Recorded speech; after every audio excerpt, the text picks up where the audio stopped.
Good morning. Good morning, Boston. Paul. Peace, peace. What's going Hey, on, how we Ernie? doing? I'm good, man. I'm good. How are you? How's Austin?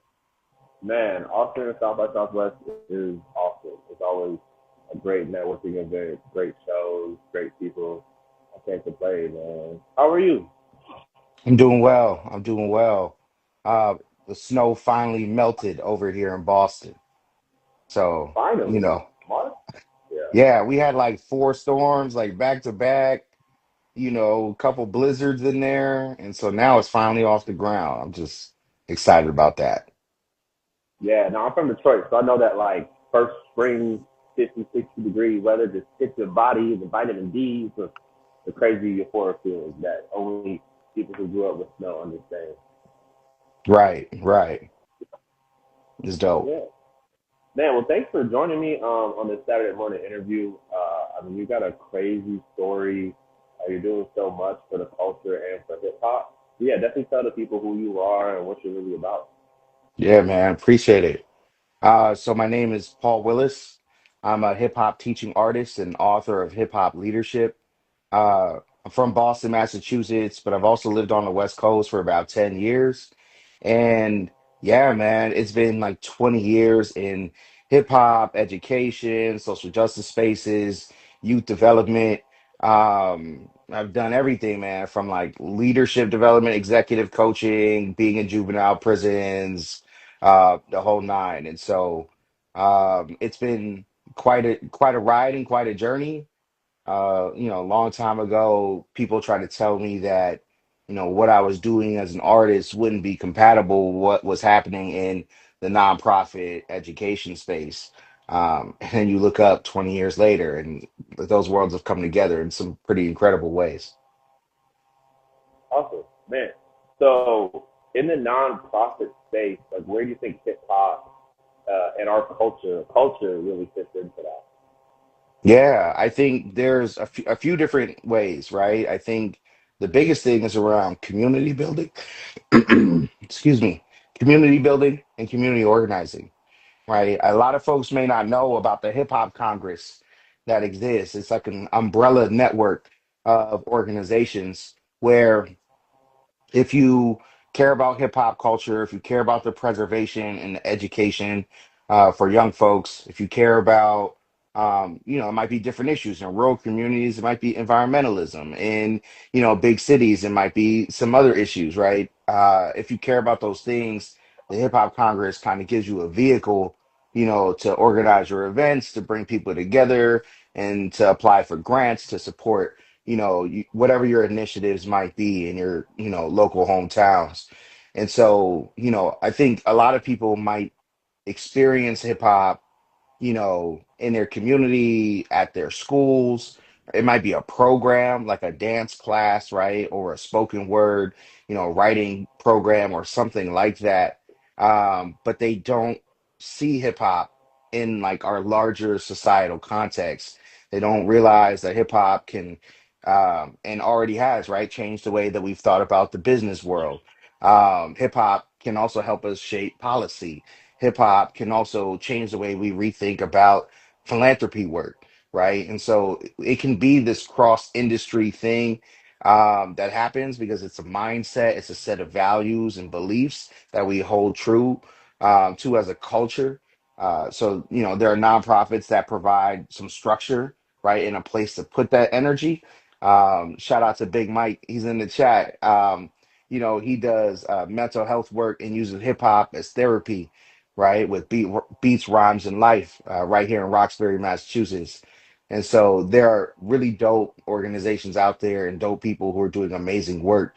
And my book, Hip Hop Leadership, kind of highlights some of those people and some of those programs and organizations that are doing that work. But yeah, I think part of my responsibility as an artist is to amplify those stories and also to connect people with the kinds of opportunities that exist, and wherever there's something that might be a need that people feel like, oh, this is an unmet need, or that, I really wish that this thing existed, go and create that thing. Hip hop has taught us, how to make something out of nothing. So Even if these things don't exist in your community, it's something that you can start and create with your hip hop brethren. Yeah, yeah, man. There's a lot to follow up on there. How did you get Yeah. involved in the Hip Hop Congress? One of my mentors, J. Ross Pirelli, she's an incredible artist. She will like freestyle battle you while pregnant. You know what I mean? Like, Wow. she's super dope. We did a show opening for Lupe, and she was like 7 months pregnant, rocking the mic and a whole auditorium of people, man. It was dope. I love that. Um, but her and the homies out in Sacramento at Soul Collective, shout out to Andrew Defy, Estella and Anand, shout out to Ram and Jamal. Soul Collective is a community center focused on art, culture, and activism.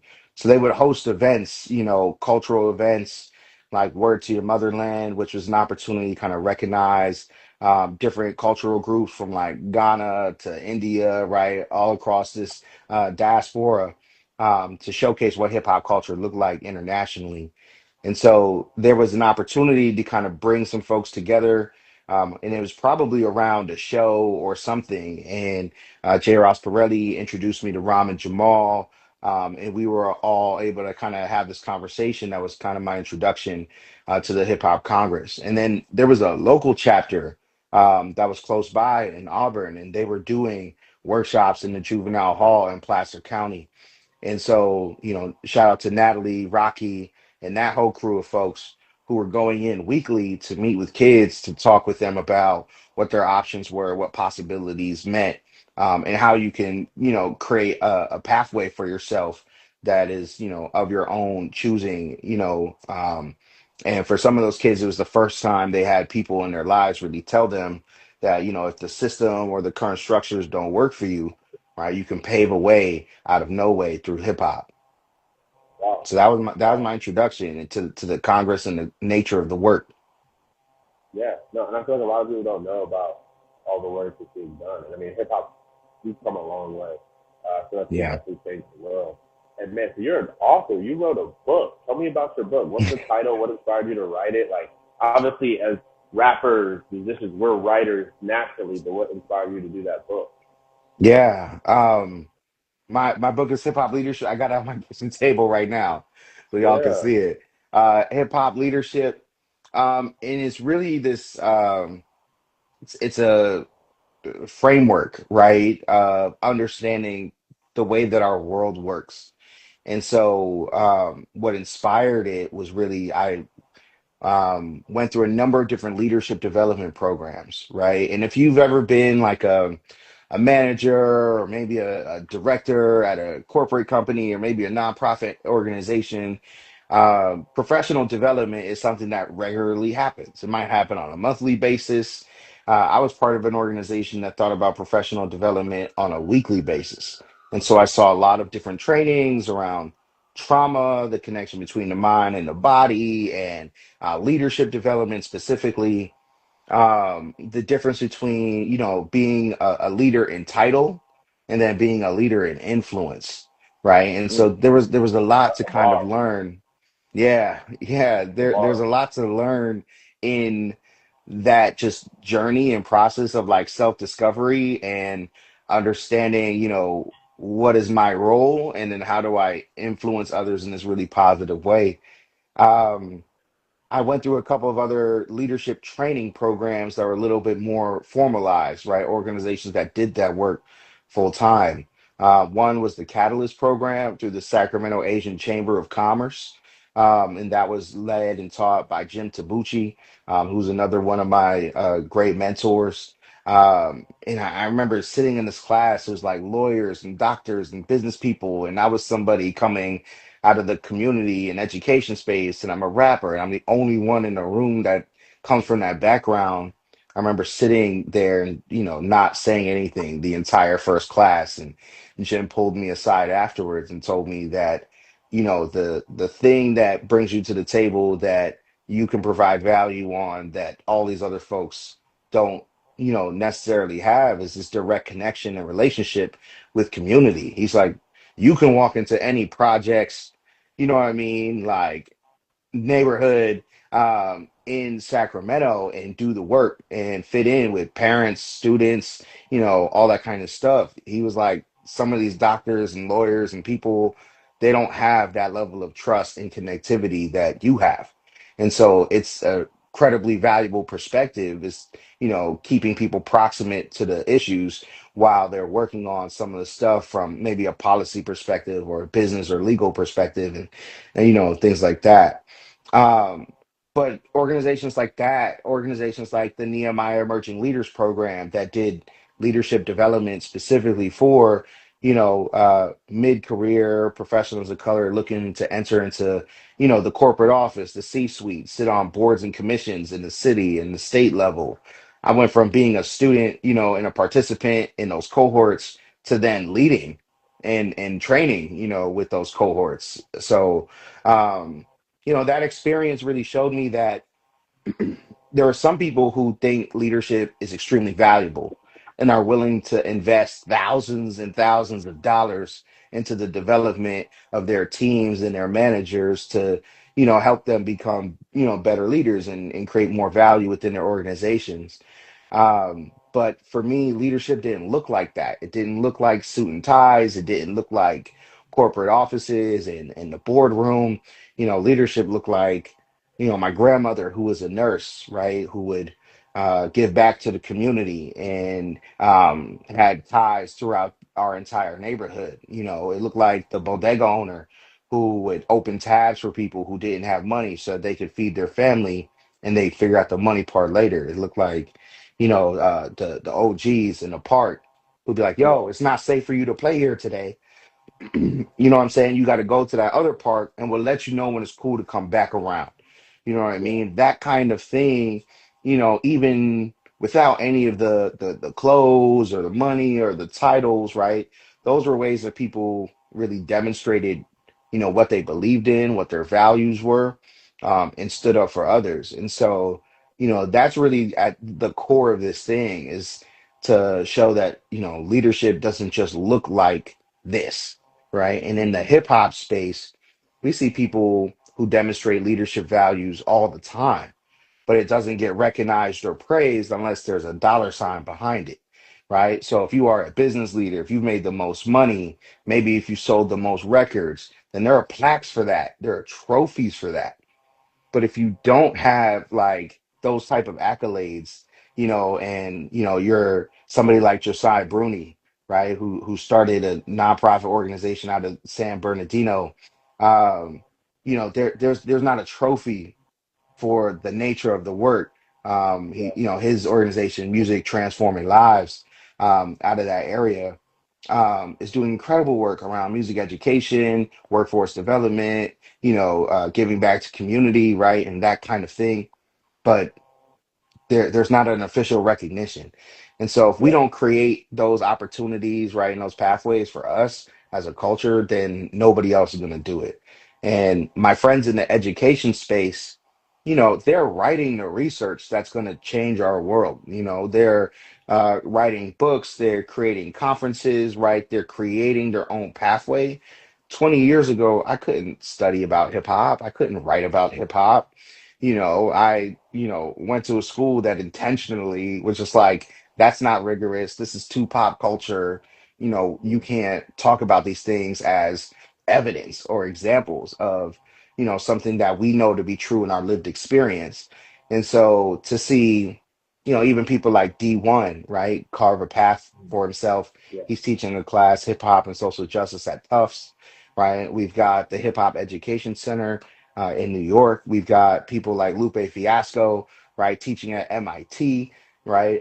Bun B, Knife Wonder have taught college courses as well. And then there are people at the high school, middle school, and elementary level who are infusing hip hop programming at all those stages. So to see people create an industry where there wasn't one before, over the past 20 years has been a really incredible thing. But it's part of Yeah. the reason why, I think hip hop leadership is important because it'll amplify those stories and recognize those people, give flowers to the people who I think really deserve it. Yeah. Yeah. Shout out Mickey Facts at Opinion Link, along with lyricism. Mickey Um, Fax at Pendulum Inc. Exactly. yeah. Hmm. Yeah. He's doing great work. One of the homies. We did a show together last year. But yeah, man, I mean, you're doing a lot, and I think it's important to talk about music history and hip hop history, and in that lens of black music, the history. Like, I'm originally from Detroit, so I know about Pittsburgh, I know about Barry Gordy, I know about the classes that all those Motown artists went through. You know, the mentorship they had, and there's Hmm. definitely a talk about the lack of black bands when they took out music education in schools. I mean, that's a whole nother episode we could get into. But It I definitely is want to right. talk to you about you're mentoring artists in Boston. You know, you're fostering these relationships. You're helping people grow. Who are you really mentoring right now, and how is that going? How does that make you feel? You know, passing the torch to some of those artists. Yeah, there's an incredible class of like under 25-year-old artists from Boston who I think are just phenomenal, right? Some of them have come through these nonprofit organizations that do creative youth development work. So shout out to organizations like Zoomix, shout out to 617 Peak, and shout out to Beat the Odds Boston. And I Beat the Odds, I taught an artist development course where I was able to pilot my hip hop leadership curriculum with their artist development course. And so in that class, there were artists like Sanye, Joe Saza, Maceo Mays, Nemo, right? Just incredible, talented artists who, have this really raw skill set that they're trying to polish and figure out the industry with.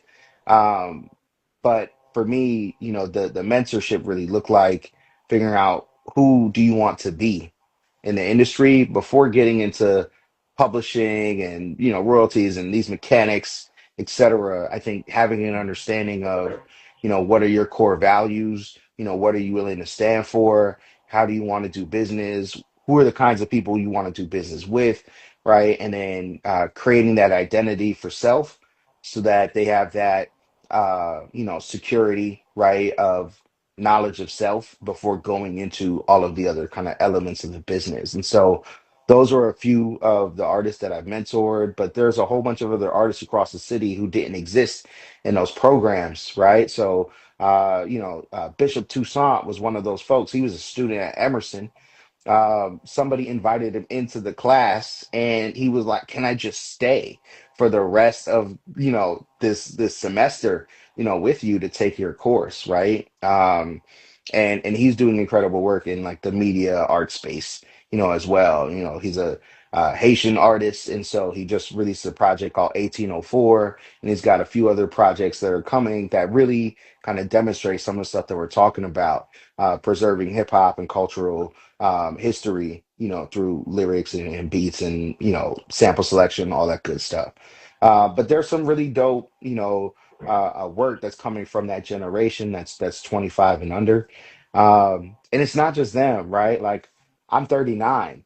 And so there are other artists who are like in their 30s who also come to me for advice and for mentorship. And we talk about everything from like, how do I perform at halftime for the Celtics game to Yeah, how do I, talk to this venue, or can you come and look at this contract with me, and can I negotiate terms?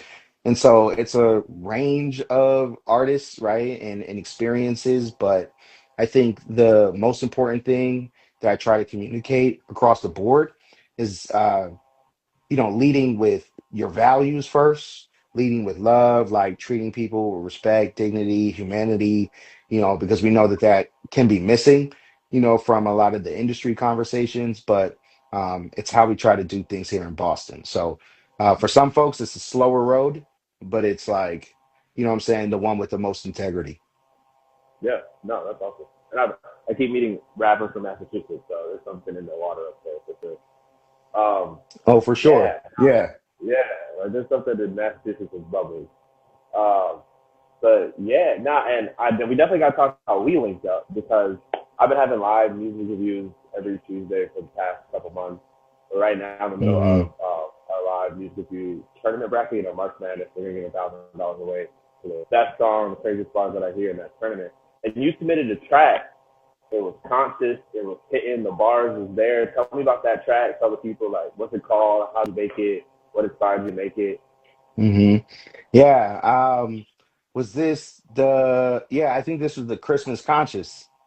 Yeah, Christmas track. Congress. So, um, that was produced by Matty Owens, and that particular song is like it's its own journey.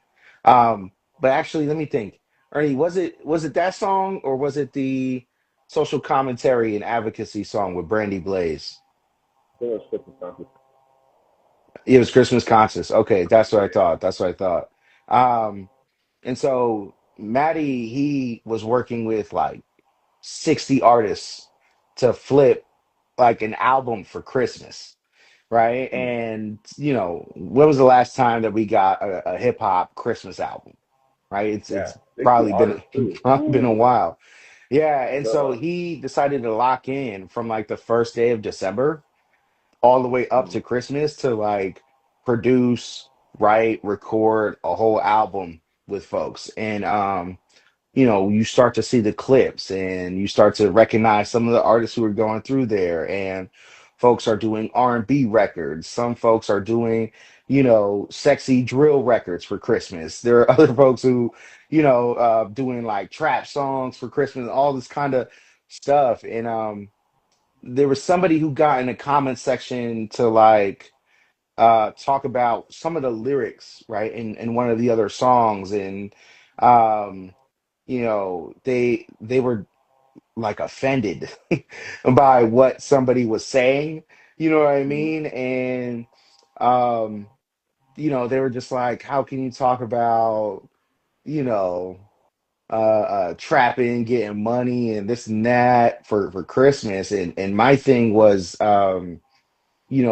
what they were hearing was also like this work in progress, right? and Yeah, and the context was missing, right? It's like this is part of a larger project and it's really experimental, right? It's like challenging what we think about Christmas. So yeah, you might get a song that's like that, but then you also might get something, that's a completely different flavor and style. And I was like, but if you want a Christmas song that's also conscious, then I'm mm. down. Like, Maddie, Yeah, with let's it. get in the studio. And he said, let's work. That's my And lane. so I hit him up, and then maybe a week later, we were able to get in the studio together. And he hadn't sent me the beat or anything. We had like DM'd a little bit. We knew each other previously, but we were DMing, really just like set up like the time and the space. And he was like, man, based on what you were saying in the comment section, I kind of created this beat that has these two sides to it. So the first side, feels very much like Christmas, jovial, you know what I mean? Kind of in the spirit. But then there's this other side of like, how do we celebrate, during this time when there's so much craziness that's happening in the world? And so I talk about, at the time, they were the US was placing ships right into the Caribbean. You know what I mean? ICE was rampant, in the community, right? There were all of these things happening politically that I was like, nah, somebody's got to say this, during this time. Um, we were seeing, Gaza from October of, the previous year, right? And the 70 plus years, right? But really being under attack, during this time, and it's just all this devastating news. And so I'm like, we can't have this Christmas conversation, right, when there are bombs being dropped on Bethlehem. You know what I mean? We can't Yeah, have this Christmas conversation if we're not talking about, what it means to be, Christ-like, godly, right, and that kind of thing. for So sure. we got to address both sides. As much as we love our families and, the spirit of it and all of this stuff, we also have to acknowledge that not everybody's as fortunate. That's one of the first things my grandmother taught me growing up, is that, even without money, you can give back with your time, your energy, your voice, right? So, Yeah, um, yeah, that that's was what it was artists an need to important, do. yeah, and it was important for me to write and get off my chest. And I went to the studio with maybe a couple of ideas. I heard the beat and the beat switch, and I was able to finish writing my verses right there on the spot. 3 hours later, we had the whole thing recorded.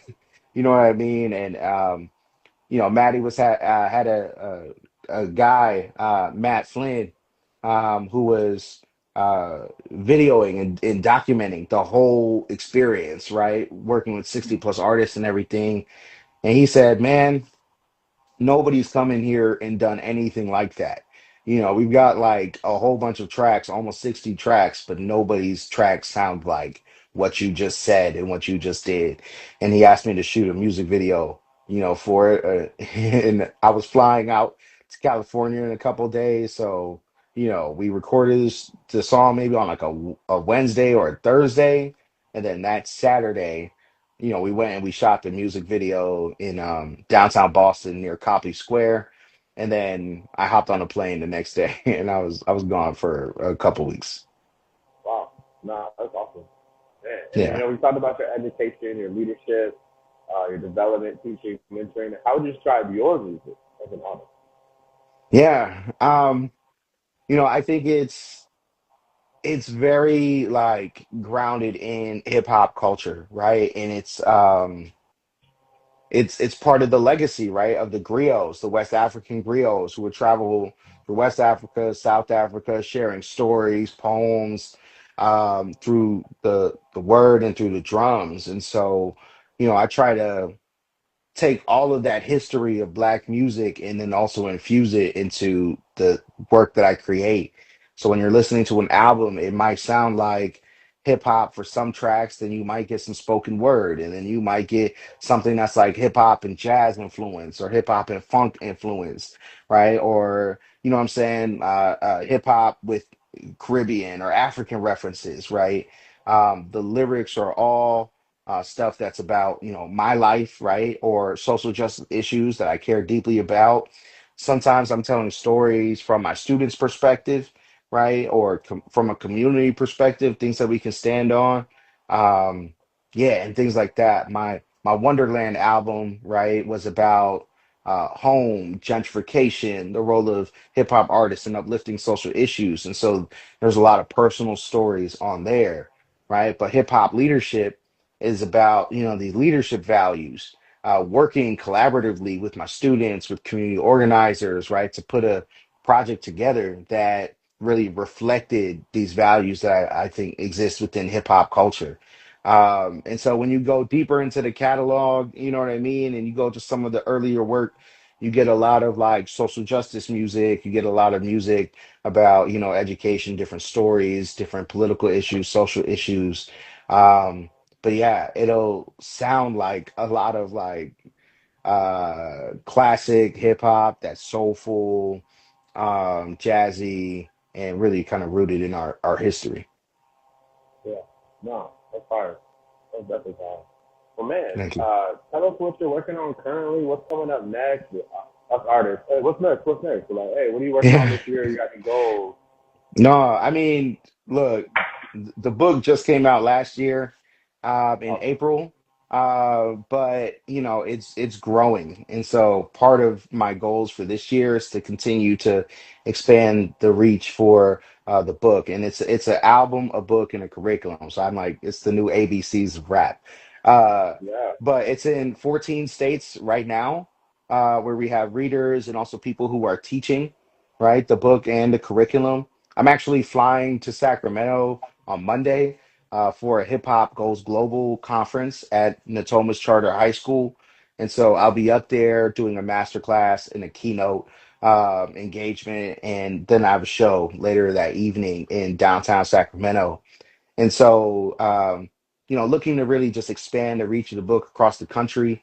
One of my goals I told my publisher was that I wanted to be in more than 25 states where we have readers and people who are actively, teaching and leveraging the book to create change.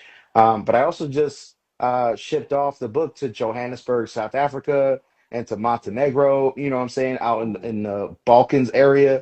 And I hope Yeah. that it gets there. You know what I mean? Like the world's crazy right now, so Fingers I hope crossed. that the books get there. But if there are international opportunities, in the future to expand the reach of that, then that'd be amazing. And then like Quiet as Kept started cooking with my homie Pierre Moore, who's another just dope artist out of Connecticut. who's been to Vienna and Barcelona and Brussels. He even did a artist development stint in Japan. He hosts an event, a couple of events here that are like community building, cipher style sessions Mhm. for mainly music producers, right? And beat makers, DJs, that kind of thing. But if you're an MC, then you know that that's like the place to be. The event is called Restoring the Feeling. And then there's a separate event that's called Field Notes. Restoring the Feeling is more like community building. People get to showcase what they're working on. If you really care about the craft, like that's the place, to be in. It's one of those small rooms that Andre 3000 talked about. And then Field Notes is like the larger kind of community event where you kind of feature and showcase some people and do some Q&A kind of work. And so that's been, really dope to be a part of. But Pierre, he's executive producing my next project called Diasporaticals.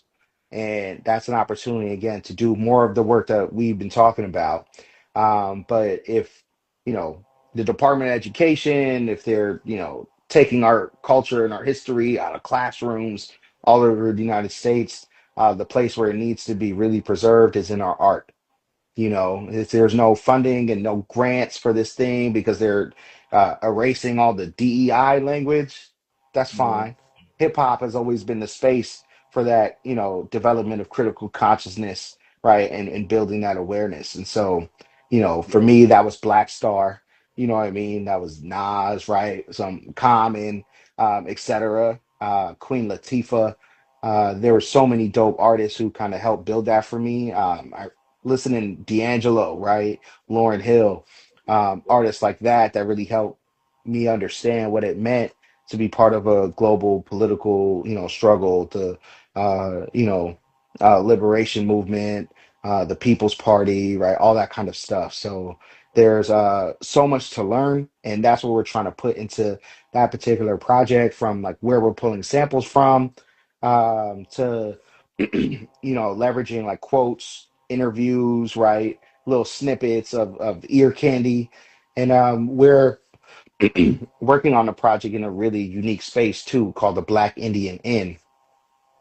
There was a guy who was a political prisoner in Brazil, like escaped prison, got political asylum here in the States, and went back to school, got a master's degree, and like bought a home in the neighborhood and opened up that home to be like a community house for artists, activists, community organizers, people who were, traveling and doing that same work, but coming to Boston and needed a place to be. And so, yeah, we've started activating that space and creating in that space. So we're watching, films like Ganja and Hess, James Baldwin in Paris. We just Yeah. put City of God in the queue. Daughters of the Dust, like some uh, black films that, teach us about this history across the diaspora. Mhm. And so there's some really cool stuff that we're kind of learning about, being inspired by, and it's directly feeding, the content that we're creating musically and then lyrically as well. And so there's not a timeline on when that project will come out yet, but that's what we're kind of actively working on while we're pushing, what I mean, more of the community building and cultural preservation. Great, man. This has been awesome. You're doing so much and such impactful work. Thank you. Y'all, if y'all in, of course, if y'all in Sacramento, if you're in Boston, tap in with Paul Willis. Follow him, Paul Willis, with Hip Hop. Paul, let them know about your album, book, curriculum, and Yeah. where they can follow you and find you. Oh man, thank you. Yeah, so the album book and curriculum can be found at www.hiphopleadershipbook.com. And so if you want to order the book, you can get it there. If you're in the Boston area, and if you go to the only two black-owned bookstores in Boston, that's Frugal Bookstore. It's been around for like 40 years, and Just Bookish, which was recently opened maybe 2 or 3 years ago. That's where you can find like the book in Boston. You can also go to Vinyl Index, which is a record store. that offered to, put my book in their inventory there too. So that's a really cool thing that's more recent. But you can get the book online. We'll ship it to you if you're a teacher and you're interested in the curriculum. We have an inquiry form. Let us know how many copies you'll need, and we'll work that out with our printer and be able to send that to you. My publisher, Des Polk of Destin to Shine Publishing, she's based in Houston.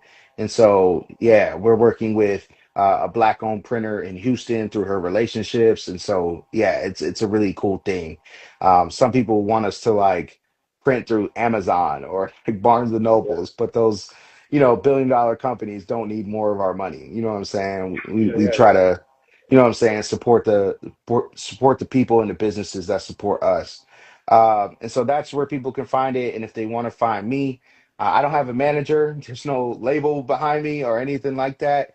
If you reach out to me, you get me directly. I will respond. I think the Amen. best way, yeah, the best way might be Instagram. Paul Willis is hip hop. And then if you go across all social platforms, it's the same. Facebook, Instagram, YouTube. That's my Gmail account. It's my Cash App. It's my Venmo. It's like all of the things is streamlined in that way. So if you look up Paul Easy. Willis is hip hop, then that's how you'll find me.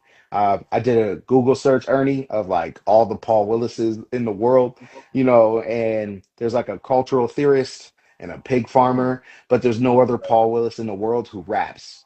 So, Hey, 101. you know what I mean? That's how you can find me. Paul Willis is hip hop.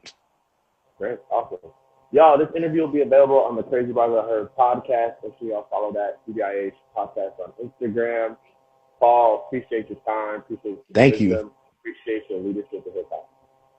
Thank you, Ernie, man. Like, y'all are at South by Southwest right now, and for you to take the time to still talk to me and to help amplify the work that I'm doing, it means the world. So thank you to you, Ron, the entire team, everybody, man. It's much appreciated, man. I really don't take it for granted. So it's love, man. Enjoy the time. All right, we'll appreciate you. We'll be in touch, y'all. Hey, everybody have a great Saturday. All right, y'all. Peace.